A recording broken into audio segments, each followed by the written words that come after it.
Hey guys, Dave Ramsey here. I'm here with the COO of Churchill Mortgage, Matt Clarke.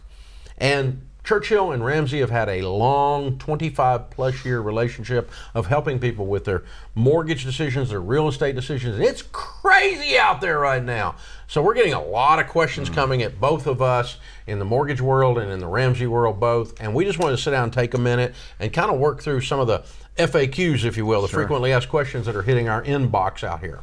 So the first one is, with houses selling so quickly in some markets, what should people consider should people consider a for sale by owner rather than paying an agent a commission?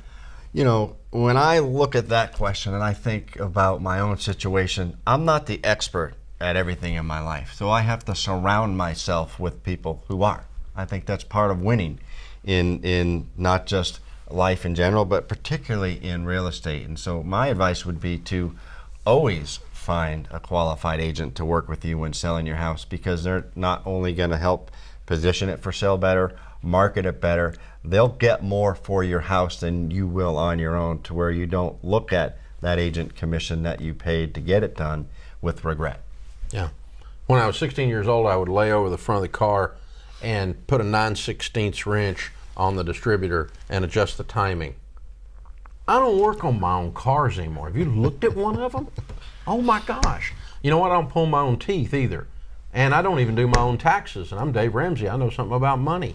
So here's the thing. DIY in the middle of a market like this is a really dumb idea. Anybody can sell a house. The question is how much money you left on the table. How bad did you screw up the contract? Did you write a contract that was going to close? Did you properly deal with the buyer? A monkey can sell a house in this market. That's not the question. The question is how much money you lost in the transaction because you didn't know what the flip you were doing. This is not amateur hour, okay? This is the time to put a pro in your corner. Don't pull your own teeth, don't do your own taxes, and don't sell your own house. You're leaving money on the table, much more than you'd pay that poor little agent that's going to make a little money. Now, don't get a beginning agent that's never done it either. Get a pro, somebody that really knows what the flip they're doing, that sells a whole bunch of houses, high octane, high protein, knows what they're doing. You want the best of the best in your corner. This is a weird time, and it is not time for somebody your cousin who just got his license to sell your house for you in this weird time. Your cousin doesn't know any more about it than you do. He just got his license. You're the only difference. You need a pro, knows what they're doing, walks you through this. Big mistake to go for sale by owner in this kind of world particularly. That's one. All right. That's one. Prices so high in some markets, is there value in spending the time and energy to try to find a foreclosure or a short sale? I would say, why not? I think the more you can research, the better decision you make. And there are plenty of options out there. It just takes time. I think in markets like this, when things are crazy, we try to get a solution really, really fast, when what we really need to do when the market is crazy, not also be crazy.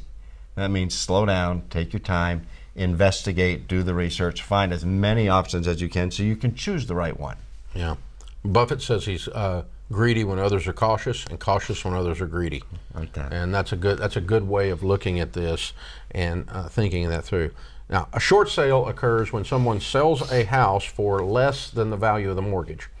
With prices having gone up 32% in 1 year, probably not out there.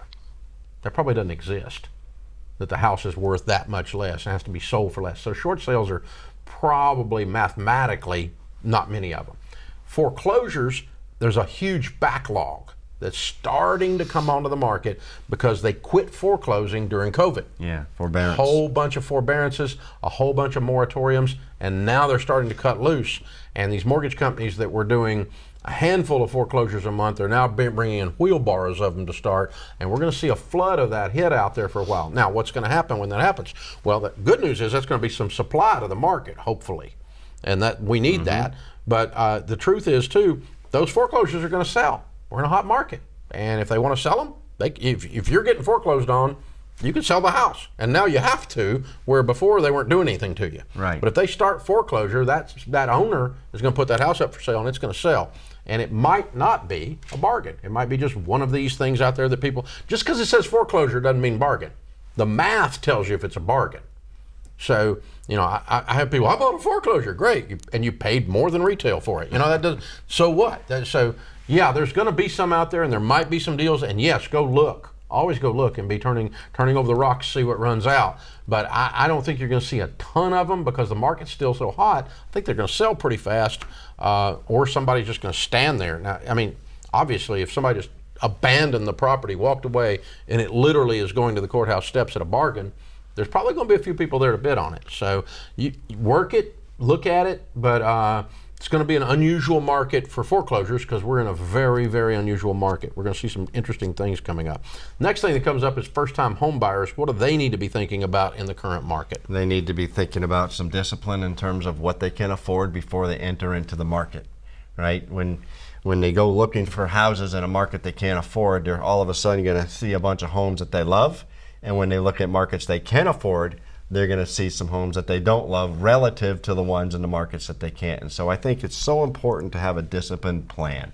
I think it's important to have your get pre-approved, not just pre-approved, but fully underwritten, a certified home buyer for Churchill Mortgage, so that when you're going to shop, you've eliminated a lot of the questions in the process. But for me, it's discipline, and it's not so much about where you buy a home, but that you get into home ownership and you do it properly. And you guys at Churchill have a great first-time homebuyers program, right? We do. We have a lot of resources for first-time homebuyers to walk them through step by step how to do it, what to do, what to look for, and how to be prepared. And get certified for the loan. Yeah, we fully underwrite them ahead of time. So we have what we call the certified homebuyer program, which allows them to shop without the question of being approved.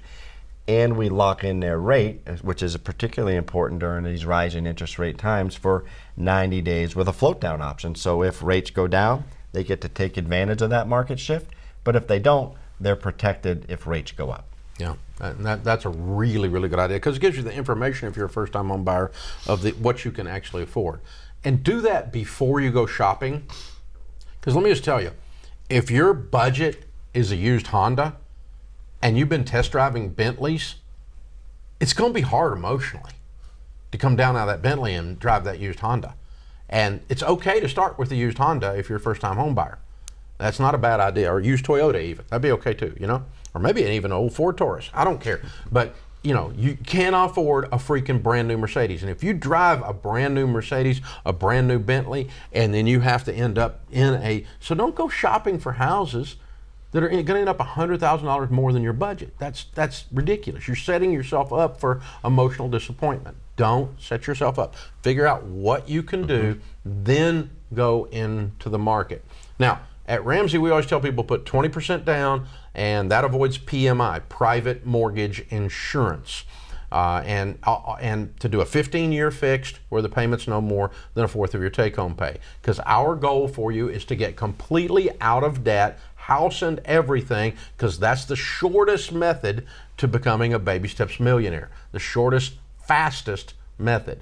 And so that's the direction we want you to go. Now with a first-time home buyer, we've always said if you don't want to do the full 20% down, then 5% down, 10% down, something like that's okay, but you're going to take on that PMI and make sure when you're working with Churchill that you understand what the rules are on getting rid of that PMI as you pay that mortgage down, because you're going to want to get rid of that. That runs about $75 per month per 100,000 borrowed. Is that about right? Yep, it does. And so, you're borrowing $300,000 or $400,000, $200,000. That's a lot of money that's going to be going out, and it's simply foreclosure insurance that pays the mortgage company if they foreclose on you. It does nothing for you, nothing. So PMI is not a good plan for you. But again, if you can't quite get the down payment together in this market and you want to go ahead and enter the market, we've always slacked up a little bit on the first-time home buyers. But the whole idea then, the reason we said that in the first place, is get you out of debt. The more you put down, the less payment you have, the faster you get out of debt. So that's the whole plan. Those of you that aren't first-time home buyers, don't you dare buy a house without 20% down. That's just silly. That's just silly. You are overbuying, and you got the fever. That's all you did. Slow down. Slow and steady wins the race. All right. As an empty nester, should we consider cashing in our equity on our current home and downsizing? We'd likely be able to pay cash for the next home. Sure. As long as it's a house you like. Yeah. And but go shopping before you just decide this concept. I mean, go this is what we're going to be in. This one right here. And that's different than this one. And so there's nothing wrong with that at all. But again, you're selling in an uber high crazy market and you're buying in an uber high crazy market. You don't get to sell in the uber high crazy market and then get a bargain on a foreclosure. That doesn't happen in this world, okay? So you can't use that as your plan for, if that's the only way your plan works, you got a bad plan. A lot of people, what we see are happening now is they're selling in markets that are more expensive and moving into less expensive markets where they can retire, pay for cash, and retire more comfortably than they otherwise could. And so there's a lot of that geographical movement right now, taking advantage of the home prices the way that they are. Yeah. And the last question we get, and I think you work with a lot of different real estate agents around the nation. I know we do with our Ramsey Trusted ELP program. What's your perspective on pricing a house low to drive a bidding war? I wouldn't. I don't like it. I think it's hurtful for the real estate market right now, because especially people don't like, offer price becomes a suggestion. And I think with the right real estate agent who's a professional, they know what the home's worth, they know what the market's going to pay, and they're going to price that home really well. Now, I wouldn't overprice it. What I'd do is try to figure out, have them do a competitive market analysis, a CMA on it, and price it at what you think it's worth, maybe a little bit of a premium, and then let the bidding begin. As you said, it's a suggestion these days, and start the bidding. I've known plenty of people that did that, and they get 40, 50, 60 offers in 3 days, and then they pick and choose through those, the one that has the best terms and the best pricing and everything, and they get to do that. You don't have to do that. You don't have to start, a $900,000 house to start it at 800 to bait the hook. The hook's already baited, okay? The market's doing that for you. So I wouldn't mess around with that. I would just price it. Don't overprice it. If the CMA comes in at 900, you want to price it at 9.25 or 910 or something, that's fine. But if you drop it down under that, you're just inviting trouble, and you're going to get a bunch of wackos in your lineup. So you want good, solid people bidding on this thing, not people who were brought in for the wrong reasons. Right. And I would, you can do whatever you want to do, but that's how I would handle it. Seems like it's a waste of time for everybody inviting people that really can't afford to buy your house anyway coming through the process. Yeah. It's foot traffic through the house we just don't need. I love it. All right, Matt Clarke from Churchill Mortgage. Thanks for hanging out with me, brother. Thank you, Dave.